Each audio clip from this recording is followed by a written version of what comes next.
ত্রয়োদশ জাতীয় সংসদ নির্বাচনে অংশ নেয় নিবন্ধিত ৫১টি রাজনৈতিক দল। তবে ফল ঘোষণার পর দেখা গেছে অংশগ্রহণকারী দলগুলোর মধ্যে ৪২টি কোনো আসনে জয় পায়নি। ফলে নতুন সংসদে প্রতিনিধিত্ব পাচ্ছে মাত্র ৯টি রাজনৈতিক দল ও কয়েকজন স্বতন্ত্র সদস্য।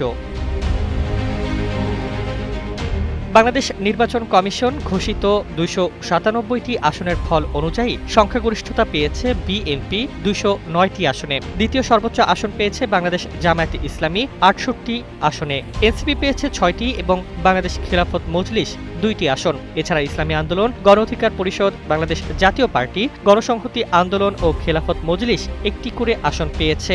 ৭টি আসনে জয়ী হয়েছেন স্বতন্ত্র প্রার্থীরা।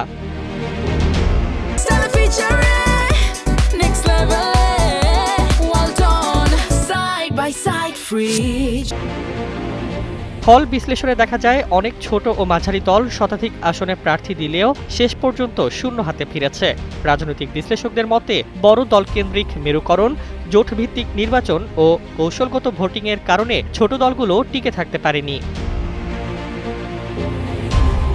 ইসির তথ্যে জানা গেছে মোট ১,৭৫৫ জন দলীয় ও ২৭৩ জন স্বতন্ত্র প্রার্থী প্রতিদ্বন্দ্বিতা করেন। তবে প্রতিনিধিত্বের ক্ষেত্রে বৈচিত্র্য কমে গিয়ে সংসদে সীমিত সংখ্যক দলের উপস্থিতি নিশ্চিত হয়েছে।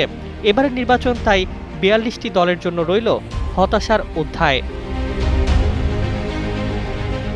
Desk report, Bangladesh bulletin.